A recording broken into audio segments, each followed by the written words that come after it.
Now we are very blessed here on the Locker Room Podcast to be joined by Asia McCray. And we got, obviously, as always, Sam Pierce and Jack Sullivan, but we got Asia McCray. And this is great news. Asia, how you doing? Hey, Jack. Hey, Sam. Thanks for having me today. I'm happy to be here. I'm doing well, trying to live my best life, you know? All right, let's talk about this best life you got. So you went to Sacred Heart for all those years, 5 years? Yeah. 5 years, and you got to play basketball because during the COVID year, you got the extra year to play. Mm-hmm. Why don't we just go all in? You know, how's life? What are you doing? So yeah, like you said, I spent 5 years at Sacred Heart playing basketball. I actually did not take my COVID year. I was one of those students amongst many who had an injury. So I had a redshirt year, and that's how I got my 5th year and went to grad school. And I decided to go along and start my new life as an adult. And now I'm living in New York, which I kind of thought I would do, but not really sure about it. And it ended up happening. I was blessed to get a job kind of after I graduated. I walked in May for grad school, and I got a job in June, and I moved to New York in September. So that was great. I'm working for the WNBA right now as a digital publication editor. So typically my day-to-day in season goes a lot with doing like game day sliders, post-game sliders, game highlights, editing articles, posting on the YouTube page and posting our highlights there, helping build like layouts for different roles on League Pass and Photoshop. So pretty much a lot of the stuff you see on the website for WNBA, I'm helping put that up there, which is really cool. It's a great first job. I love being there. I love working amongst people who are involved in women's sports. As you both know, I love women's basketball. So I'm happy that I get to stick in that area with my new job. Because basketball has just been a big part of my life since I was probably 5 or 6. So I love it. I love being around the sport and just getting to know people in the league who have been there and getting to get some like advice and pointers about where I want to go in my life as I continue on my career. And that's kind of where I wanted to focus, because when you're a former athlete, it's kind of hard to let that go and to transition into something next. I think that's what a lot of athletes struggle with. What I wanted to ask was, how was that transition? So you finish playing, and when you're an athlete, you know when it's over. You know, I can't speak for you, but I knew I had no aspirations to play at the next level. I just wanted to play college ball, and then I wanted to get in the media. How was that transition from being an athlete to, okay, it's time to start my life? I will say it's still happening. I find myself missing playing basketball, and I don't know if you guys are aware, but sometimes I go back to Sacred Heart and do broadcasts for them for the game, which is great. But I'll sit there and I'm like sad that I'm not playing and I'm watching the girls play. And it's just like, wow, I was on this court less than a year ago, right now playing basketball. And it's hard because, you know, you're on the schedule, you have 7 a.m. workouts, 8 a.m. class or 8 a.m. lift, 9:30 class, and then 11 to 2 practice. Like your life for 5 years or whatever long you're in school is planned out for you, from class scheduling to when you work out, kind of when you sleep. Like you're on this day-to-day schedule that just goes. And when you get out in the real world, it's like you're kind of on your own schedule. Like there's no, hey, get up for practice. Like when I tell you when I first moved here, having to not wake up for alarms after August, like, is this real life? Like, am I laying in bed till 10 o'clock? Like, is coach not calling me like, hey, where are you? And it's just weird because you're kind of programmed to be on that schedule. Your body is programmed to be on that schedule, and your mind as well. Like I had to, you know, find ways to stay active. I'm still trying to do that. You know, I try to jump rope when I have time when it's like nice outside, or I'll like do like a kettlebell class sometimes in the city. But it's weird because I kind of feel like I was an athlete for all my life, and I've been taught to lift and taught to back squat.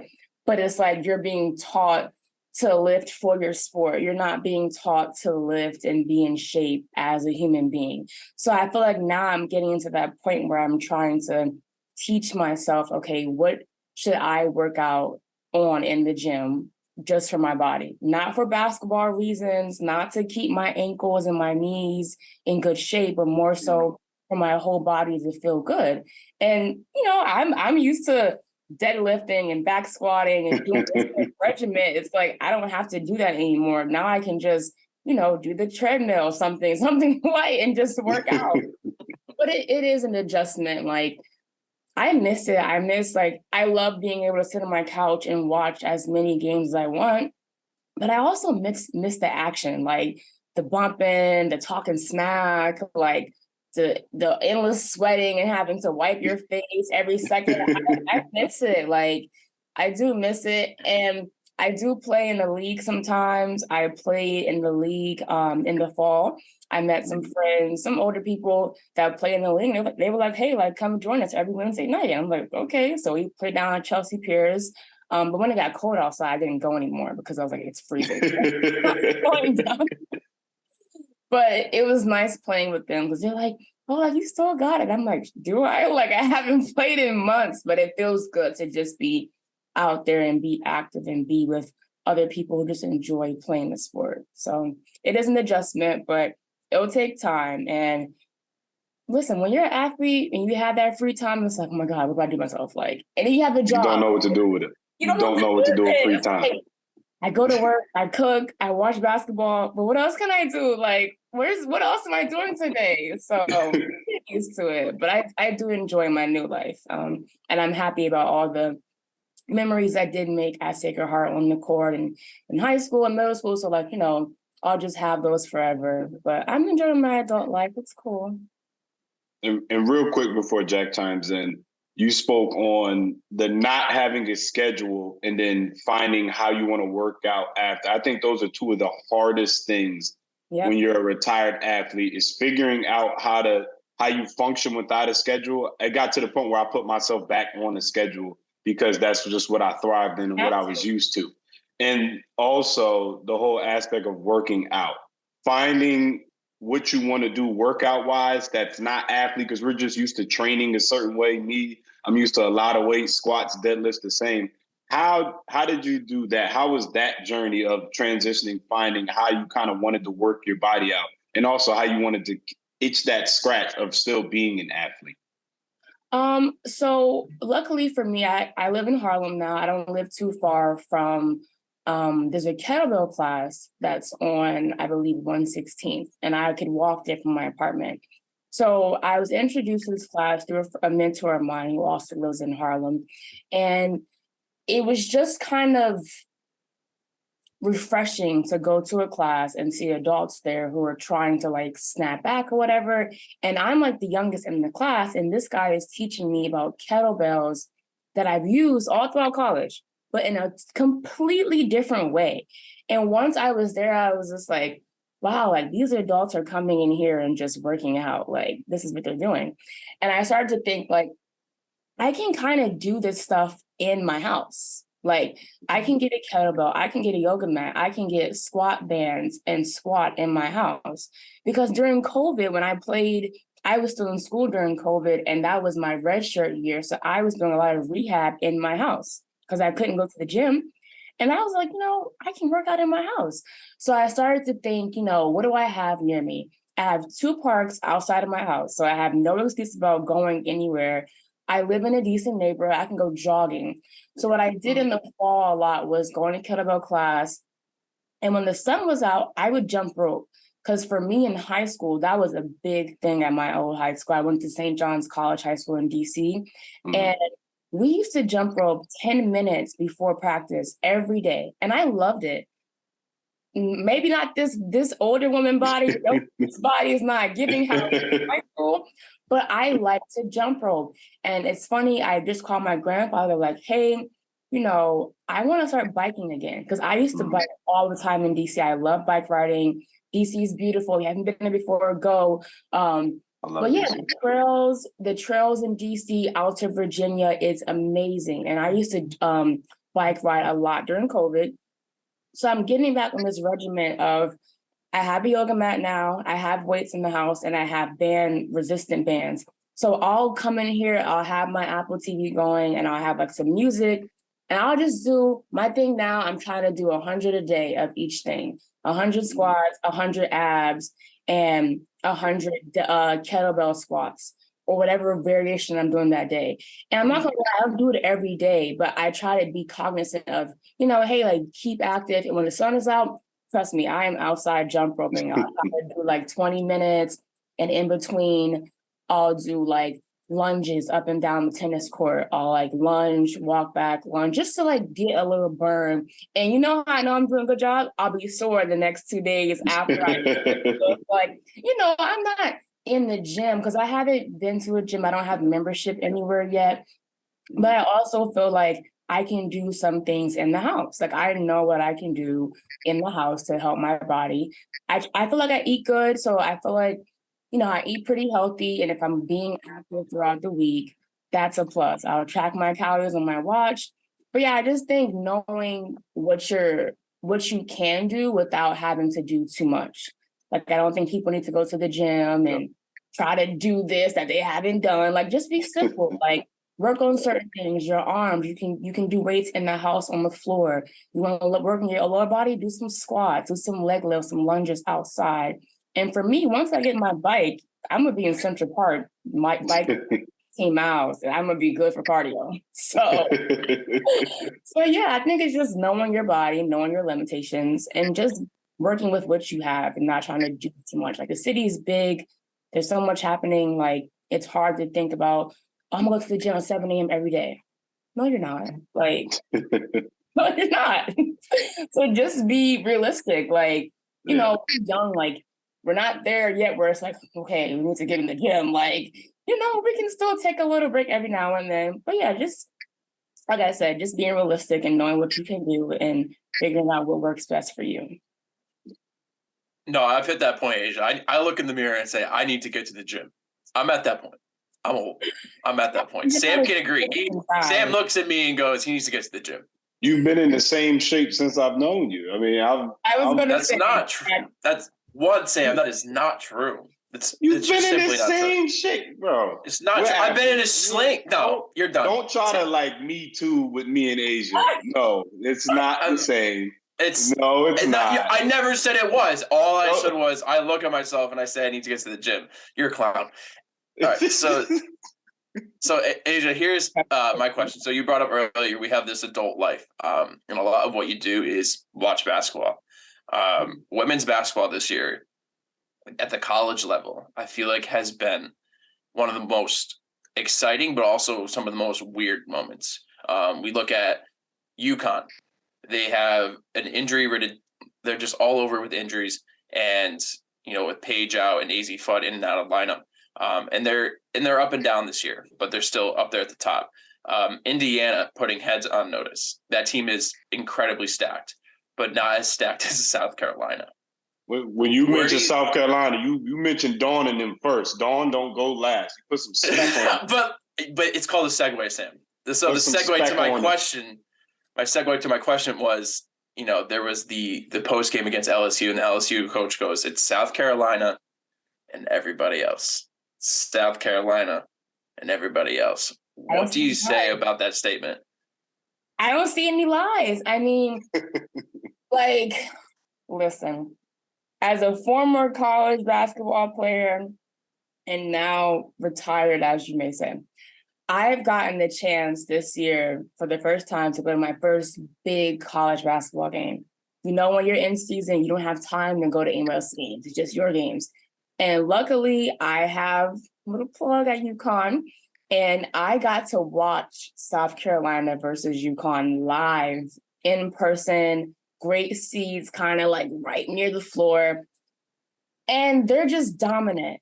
And I've seen them on TV, now in person. And will I say they're the best overall team? Numbers-wise, maybe yes. But I will say they don't start the best in game, and I've seen that a couple of times now throughout their season. But it's something special about a team who may not start well, but trust and believe they're going to finish that game. They're going to fight, claw, do whatever they can do to get a win. And it's crazy because I watched their game against Ole Miss, I believe, this past week. and they won by like 3 points. In overtime. In overtime. And my mom, who was like a basketball fanatic now, mind you, when I was younger, she was like, "Are you sure that sport is for you?" and now she's like, she'll call me about somebody's stats from, it doesn't matter what division, she'll be like, the A10, this girl. I'm like, Mom, what are you doing? Like, you need to know about A10. Like, why are you watching? Anyways, it's great. Like, we'll talk basketball all the time. And yeah, like, they're going to get everyone's best game. But for a team to continuously dominate and win games, no matter it's by 2 in overtime, by 20, 40, they're going to just win. And that's special because you have so many great teams out there like UConn, UCLA, Stanford, Maryland. Like there's Notre Dame is doing so good this year. I'm so happy for those girls. But it's like talk about the GOATs. What separates them? This team separates every time, whether that's through Boston, Zaya, their freshman, Bree Bill on defense, and her scoring time and time. Like, they just have so many weapons that just make them so special. And you can't forget about Dawn. Like, Dawn is like, she's going to instill and push to these girls, like, you're going to get everyone's best game. So you can't come out here slow. You can't not be on your A game because you are the best. Everyone's gunning for you. Just like with LSU. That game was the talk of the town, sold out probably a month or weeks beforehand. And look what happened there. And that was a game, I will say, they started ready. They started ready. Yeah. And they came out ready that game. They came out ready. And that's what Kim is saying, like, it's South Carolina and everyone else. Because they are the top seed, the top dog, and they are making it known, like, we don't care. We don't care we have to win in overtime. We're going to win. And that just goes to show, like, the confidence, the depth, the maturity of a team, and the grit and fight in a team that can constantly get everyone's best game. Because you can't say they've had an easy season or played easy teams. Everyone's gunning for them. I watched them play against UCLA earlier in the season, and UCLA gave them a game. And they won maybe like by 10 points, but that was a game, back and forth the whole game. So you can't think about, what separates them. That's what it is. They're getting people's best games every night and constantly coming out on top. Like that's what it is right there. Their ability to just overcome adversity and overcome what it is they're not doing and fighting through best defensive scout, offensive game plan. They're getting through all of that. And that's what that is. Because every team can't do that every night and continue to win every time. That's that separation of GOAT status right there.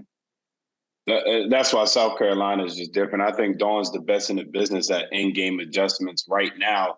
And she's taking over recruiting because when I watch South Carolina and I watched it against LSU, if they play their best game, there's nobody in this country that can beat them. There's just not. Bree Beal's going to lock up your best player on the wing. And then between Cardoza and Boston, you cannot stop them down low. And they'll play them both at the same time and tell you just can't stop them. I watched it. I watched LSU literally. I watched the fight leave them all because they realized they just couldn't stop them. They were just killing them in the paint.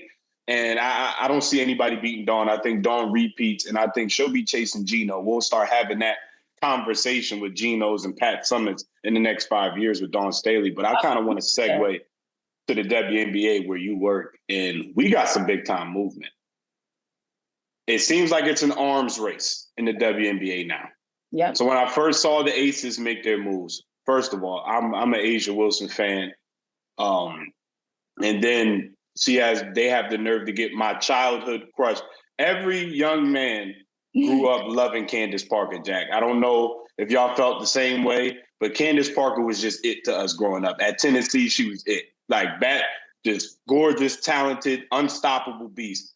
They're putting them both together with Chelsea Gray, with Kelsey Plum. And I think it's over. I said, okay, well, we know who's going back to back. But the New York Liberty go out and get Courtney Vandersloot and Breonna Stewart. How are we feeling in the WNBA heading into next But season? let's not forget about Jonquel Jones. Jonquel Jones. And Jonquel Jones, who's already there. Come on now. Jack. Connecticut's so great, Jonquel Jones. Thank you, And let's Jack. not forget Jonquel Jones. I'm sorry, Jonquel Jones as well. That we already know, are we on a crash course? Are the matchups already set? How are we feeling in the WNBA heading into next season? I'm going New York and Aces. Like, yeah. I think that ain't nobody beating them. New York and Aces. Like, I'm sorry. I mean, let me just say this. I love the Aces. Love, love, love.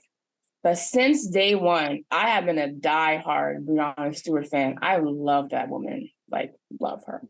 She reminds me of KD on the court because of just her versatility and her height, like, and just her smoothness. Like, what? She's crazy. But to go back, I love Asia Wilson too. Like, hey, name twin, what's up? Like, I love their team. Their team is so fun to watch and so energetic. It's just like, that's the kind of team that just draws people in. And it has been. Like, they've been bringing in numbers in terms of like fan base and people who are going to games and people who love Kelsey Plum and Asia. Like, that's a fun team. And Becky being their coach, like, that's just like perfect world right there. But yeah, I mean, with the trade and free agency, it's been crazy. Burke was crazy, but it was fun because that was my first time seeing like, wow, like this is how it is in free agency. And then the super teams that are being talked about, it happens in the NBA. It's happening now in W. Like, I think matchup wise, I think New York and the Aces are pretty evenly matched. I think bringing in a veteran PG like Vandersloot will help the Liberty because I like Sab off the ball. I want her at the 2, Maureen Johannes on the wing, and just let Vandersloot do her thing as a PG. Open up some range for Sab to get more open shots and less pressure on her to kind of pretty much do everything. Not everything, but kind of do a lot in terms of picking up the ball, bringing it up, running the place, and trying to score. Like, that's a lot of pressure on one person. Not saying she can't handle it, but you got Sloot now. And then with a huge center, I think it was 2021 MVP, Jonquel Jones, like, you can't defer from that. You have to feed her the ball. You also have Han Shu coming back, who's young, is learning her way. She's getting stronger, and we're going to see some movement or better movement in her this season. And then with Stewie on whatever side position you want her in, that's a pretty good lineup right there. I think what could be a problem for them with the Aces is that, you know, they're a fast, flashy team. That's going to be hard to keep up with as the season goes on. But I'm not saying the Liberty can't do it. Let's think about Chelsea Gray this last postseason. She went ballistic on everybody. Erupted. Yep. Like, Kelsey Plum too. Like, those are just players you're going to have to think about. And I went to a Liberty game. They were playing Chicago, and it was interesting to see how they were guarding Candace Parker. And she didn't play a lot, but they won like the last second of the game. CP gave an assist to, I think it was Allie Quigley, who hit a 3-pointer like at the top of the key, and it was just like, oh, game over. Game over. She didn't even have the ball in her hands. So it's interesting to see how they're going to be able to guard her on the Aces and have to guard Asia Wilson. But I believe that the Liberty will have enough size to do so. They'll have Han, Stewie, JJ, like that's good size to throw at Asia Wilson. Just like you're throwing 3-4 players at Boston and Cardozo in college level, it can be done. But yeah, I think their defense will have to step it up in terms of guarding those shifting guards. And let's not forget about Jackie Young, like another one. And then you have people off the bench who are coming in doing the same things. Like Williams, sharpshooter from the 3-pointer in the corners, had a great year in postseason. Like, that shooter right there. But Marine on the Liberty, she's another flashy one. And I love her game. Like, love her. She comes from France and just does not whatever she wants. She's like a magician with the ball, throwing the ball over and passing. Like, she's so skilled and so smooth that I think their matchups are kind of going to be equal because she's just as smooth and as flashy as Plum. she doesn't talk a lot of trash like Plum does, but her team goes for it. So it's like, they're kind of even kilted in my eyes. I just think, if they allow the aces to kind of go off and get their flow going, it could be a problem, but I doubt it. I don't think with the veteran leadership on that team that's going to be an issue, because Stewie, JJ, they've been there before. Sloop, they've been in those type of games where it's like you're playing the veteran GOATs on each team and they know how to handle it. So I think that'll give the Liberty a great chance in season and an even better chance of postseason play, because they don't typically haven't done well in postseason. And if we think about all the original WNBA teams, the Liberty is the only team that has not won a championship. Out of those few teams that started the league, with the Comets and Sacramento, I think Utah Stars back in the day, like all those teams are gone now. The Liberty is one of the only lasting teams of the original WNBA teams that don't have a championship. And then, of course, the Sparks that don't have a championship. So it's like this year could be their year to go out there and get it. But I think that would be led by, like I said, their leadership on that team with their veteran players.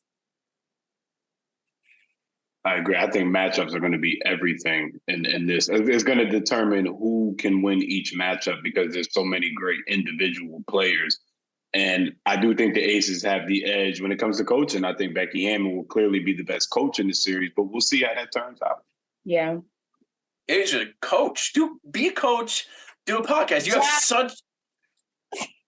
You have a coaching or podcast voice. You got it all. You're an inspiration. Thank you, Jack. I'm not gonna lie. I still think about a conversation about coaching, and I'm not against it. I love kids. I come from a huge family, and I would do it 100%. I think I want to get my feet wet a little bit more and then get back into it, because there's girls everywhere. New York, back at home in DC, like I can always do coaching, and I would do it too, because I like little girls and I miss AAU. I feel like I would have a great time traveling with my kids, going to Atlanta. I can't wait for that. I would love that. I coached during the pandemic because I graduated right when the pandemic hit that summer. And I did coach. And one day I got to get back to it once I'm fully in media and I got the time. I loved it. I coached high school football. And it got that itch. That in media is the only thing that could like cure that itch. I was saying coaching I would be crazy. I'd be one of them coaches, like shit. Like she can't check. Like I would be I was terrible. Like that. Like I was terrible. And my head coach, he was my coach when I was in high school. He told me, he said, the young coaches, you're going to be the asshole, fiery one just naturally because you're freshly removed. He said, y'all are the pit bulls. As old people kind of sit back. And he was right, because I was way too locked in. Yeah, I would love it 100%. I'm trying to get my little cousins into basketball. And, it's always interesting when you have family members who are like, they watch you do your thing. And you're like, okay, what do you want to do? And they want to do like track or long distance running. And I'm not like, track. Ugh. My oldest cousin, who was in high school, she did do basketball for a little bit, didn't like it. Then she went to cheerleading, and now she's doing journalism, writing for her middle school paper. So I'm like, okay, there you go. Wrong with that. Don't let that slide. My brother's football down, so I'm just gonna let him be. That's a good dude. Yeah, he's fine with that. But yeah, I definitely will get into coaching. I love every young coach that I had throughout my years. Love them, love them to death. Still cool with some of them. I think the girls appreciate having someone who's young they can kind of look up to and talk to, rather than the mean old scary coach or the mean scary bitch lady who's their coach. We can relate to them. They like people they can relate to. And You're not far removed. They can look you up real quick and know, okay, so she was really out here. Yeah.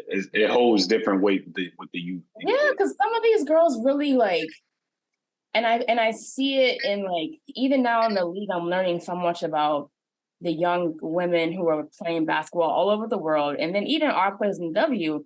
But a lot of girls are quitting, and some of them have dreams of playing D1. And I didn't realize how hard it was for people to get on a scholarship until I got to college. Because I think I had 6 offers coming in to Sacred Heart. And I had people who I met throughout my years who only had that was Sacred Heart. Yeah. I was like, damn, like, really? Like, and they're good players. And it was like, you only have 1 offer coming out of high school. So I can imagine being a young girl who's like, her dreams are to play D1. And even with our walk-ons, we had walk-ons who were like, I wanted to play D1 so bad. And it was like, it's interesting to see how it can be hard for some girls, and you can understand why they quit in high school or just let go of the dream. But I'm like, nah, go get that shit. It's doable. Like you don't have to go to a UConn. D1 is D1. Mad double A's. There's mad Scholarship double is A's. scholarship. Like I think back at it, scholarship, partial, whatever, playing at that level, it's nothing like it. And if you can say, oh, I went and played D1 or I went on a 4 ride, that's it. Oh, yeah. Like, so I definitely want to inspire young women to keep going. Like, don't give up because you feel like it may be hard.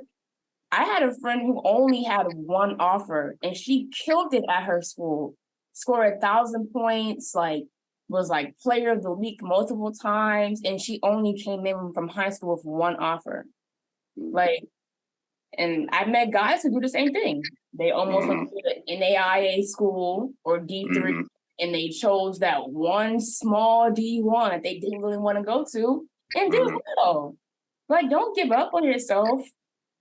That's definitely one thing I'll always preach. Like, don't give up on yourself. Like, it's gonna happen. You probably won't go to UConn. That's okay.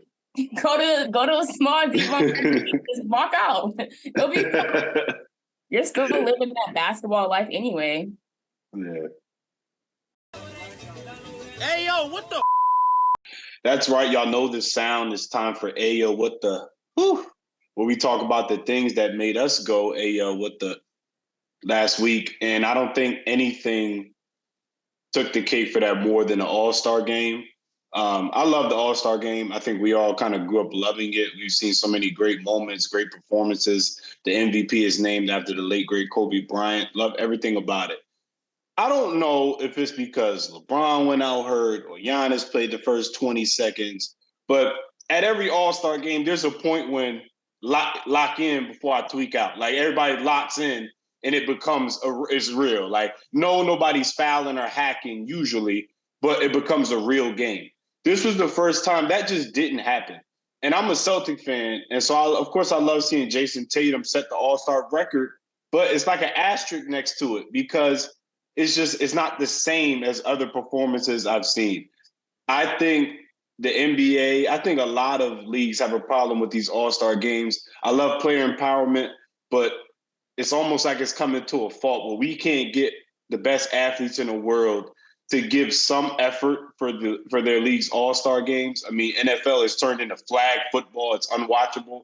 And now basketball, I hope that this doesn't set that precedent because that was tough. It wasn't fun to watch after a while. I can only watch you shoot from half court and do the same alley-oop dunks for so long. At a certain point, we want that competitiveness. And I think the NBA failed us on that. And I don't know who's responsible. I don't know if they talked about it before. I don't know if this is like usually talked about. Okay, we're going to start going hard. But Mike Malone said it after the game. That was the worst game he's ever been a part of.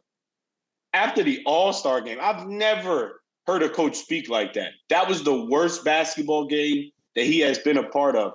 And I don't think that's good for the league. Yes, you want to entertain the fans and have fun. But at a certain point, the competitive juices have to go. So that's my AO. I don't know what the NBA is doing with that All-Star game, and I hope they don't do it again.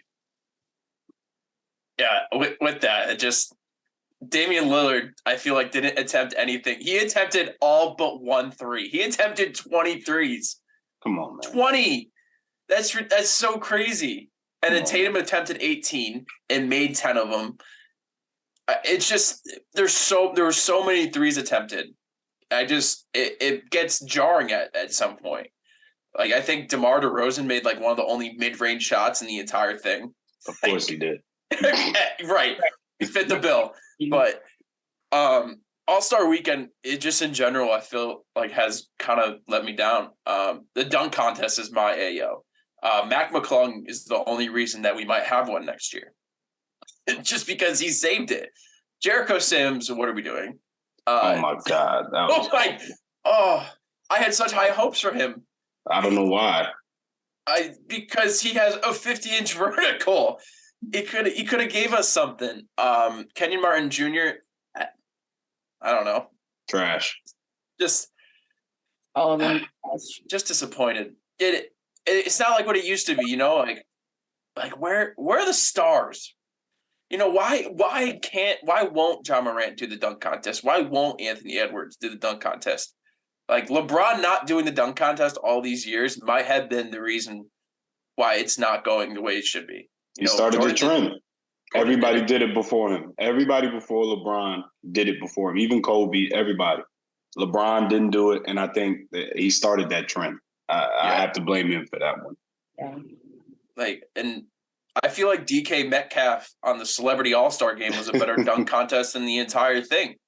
He's just a freak. He's a freak. And then he gets PED tested. Come on, NFL. Come on, NBA All-Star. So let's do better. Let's be better. All right, Asia, guest on the show. What do you got for AO What the?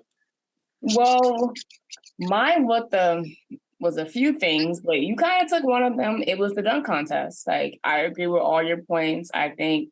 And I'm not gonna lie, I wasn't aware of this, but I had a friend tell me, like, I blame LeBron. I was like, why? And he was like, never does it. And I was like, that's right, he never does it. But I wouldn't think that everyone's gonna just follow suit behind him. People like Ja and Anthony, it's like, you guys are great dunkers in game. So it's like, why not give us a show and let us see what else you can do without people right in front of you? I think you guys are young. That's exciting. Why not be a young player, come in and win the dunk contest? Like, that was one of my points. But for me, I'm gonna take it back to the women's side and talk about the U.S. national sports team beating Japan to continue on their continuous win. And I believe the tournament is called She Is in the Cup or She Is My Cup. It's a tournament they play in every year, and they've won for 9 straight times in a row. That's huge. I follow a lot of women's sports pages, so I get a lot of my tea from there, my highlights there, because I feel like a lot of the sports aren't covered as much on places like First Take or Undisputed or ESPN. So I get a lot of my stuff from Instagram, from pages like Highlight Her, Just Women's Sports, or Women's Basketball, or ESPNW. So yeah, I'm a women's sports guru. So I think the soccer team winning against Japan in 1-0 was amazing. I'm starting to get into more sports as I continue out my sports journey of not just being in basketball, and soccer is one of them, and track and field. I love watching track and field now, and gymnastics. So yeah, I'm kind of all over. And then on the basketball standpoint, Notre Dame beat Louisville in a buzzer beater by Olivia Miles. Olivia Miles, let's go! I love her. Why did you have to shout out Notre Dame for this guy? No, I love that because Olivia Miles is fantastic. If I was raising a daughter to play basketball, I'm showing her Olivia Miles tape. I'm showing her Maya Moore tape. I'm saying, let's get you here. Let's get you here. She's great. In that, it wasn't like a necessarily what the F, but buzzer beaters are always like, what the F? And it's like, oh my God. And when I watched the play, I was like, the shot that she took almost seemed like she shouldn't have taken the shot. And she did. And she made it through the net. Well, she didn't touch anything. And I think she shot it off 1 foot. It was kind of like a fadeaway type of mid-range jumper in the corner. I was just like, who is this chick? And she does she does great things time and time again. And I also put that in one of my list of topics because they kind of took a hit when Mabry got hurt. So I kind of started to think, okay, what's going to happen now with Notre Dame, because she is one of their star players, and they're both young. So it's like, okay, it kind of falls back on Miles to take on the PG spot. Also next to the other PG, I can't think of her name right now, but it just puts more pressure on them that maybe would have definitely been a big help in. And Louisville isn't a slack team. Like, they're not by any means necessary. So it was great to see them pull through and get that win. And the way they did it, the buzzer beater was just like amazing. I was like, wow, like she's like that. She's a goggle girl. If we think about all the goggle girl players, they're all hoopers. Like, and Miles is like, she got it. She's up there. It's the goggles. Sam, get some goggles. Maybe you can like. Yes, Asia. Oh my God, I was going for it. You beat me to it. Everybody always, because I don't have good eyes. I got bad eyes, and I ain't doing no contacts. But they used to say, "Why don't you wear goggles in sports?" Well, I play football. I can see that big motherfucker across from me. I didn't need any goggles. Yeah. Maybe if I play quarterback or something like that, but nah. Football now. I can't put them goggles on. Man. Goggles is not P. I cannot put no goggles on. Come on, Kareem. I'm not putting goggles on. I'd rather not see. I'm not putting goggles. You might get the goggle man magic, you know? Nah, man, that ain't it. Come on. That is not it. I am not putting them goggles on. Jack, you look like you wear goggles when you play sports. Hell no, like I'd rather wear the face mask.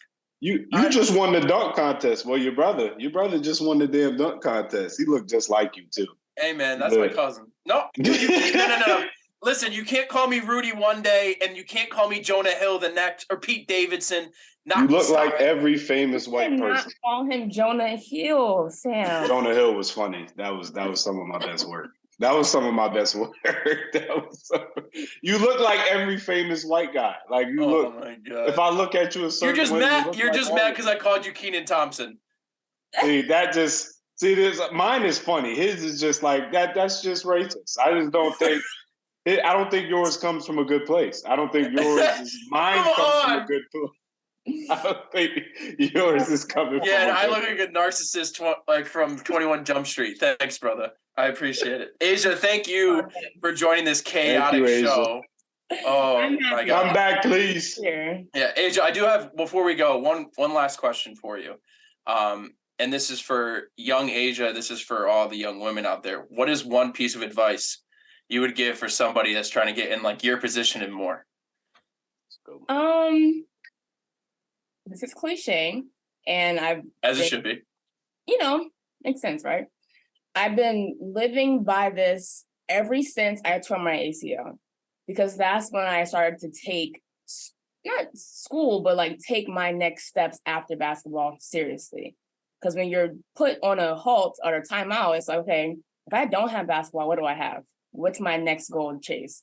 And I have it tattooed on my ACL leg because that's what I live by throughout my rehab. And it says 1 step at a time. Take it 1 step at a time, 1 day at a time. You're not going to get the big job all the time right out the back.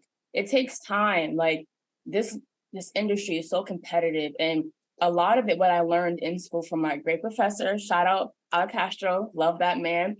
What did he always used to say, be kind of a yes woman or a yes man. Like never take any opportunity and like, oh no, I'm okay. Like put yourself out there, try new things, and be someone who is not pigeonholed into one thing. If you want to be a writer, that's perfect. Be a writer.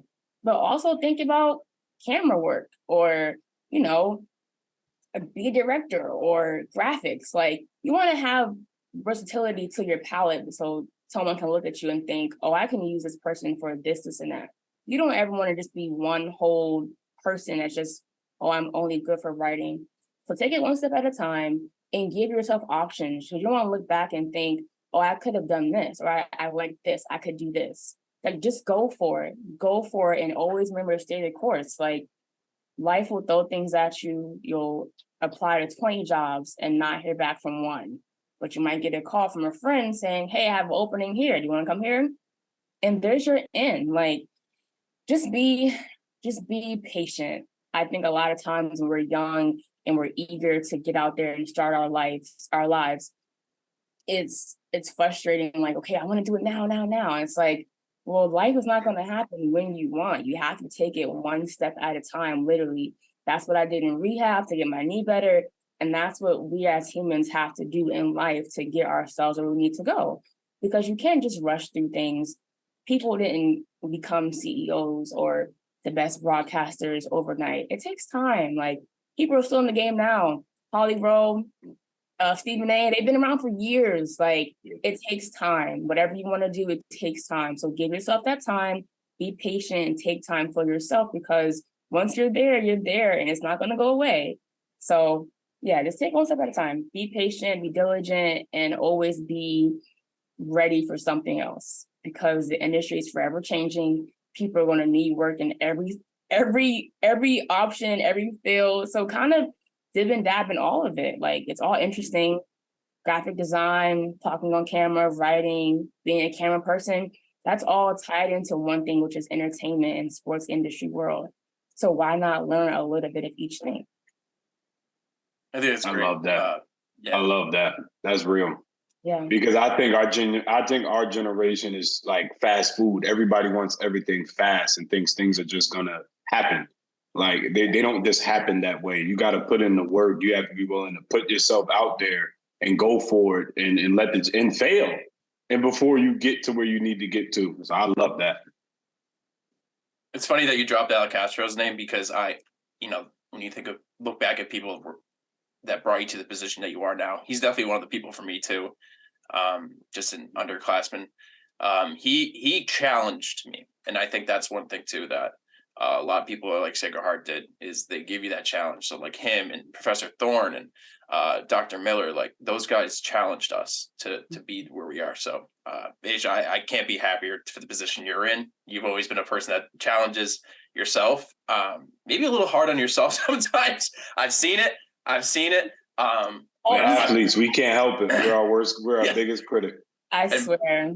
Yeah, and so I'm happy you're in the position you are now, and I'm glad you were able to join us this morning. So for the Locker Room Podcast, Asia McCray joined us here. Sam, Jack, catch us on YouTube, Spotify, whatever Sam always says to get us on. LimeWire, come on, man. What is LimeWire? We on that. You don't know what he don't even know what LimeWire is. I don't know why I do this with you. I don't know why. Come on, LimeWire is a TBT. It ruined every desktop computer from 2000 to about 2008. All my viruses were coming from LimeWire. Worth it. Yep. We won't ruin your desktop. We promise. We'll catch you next time.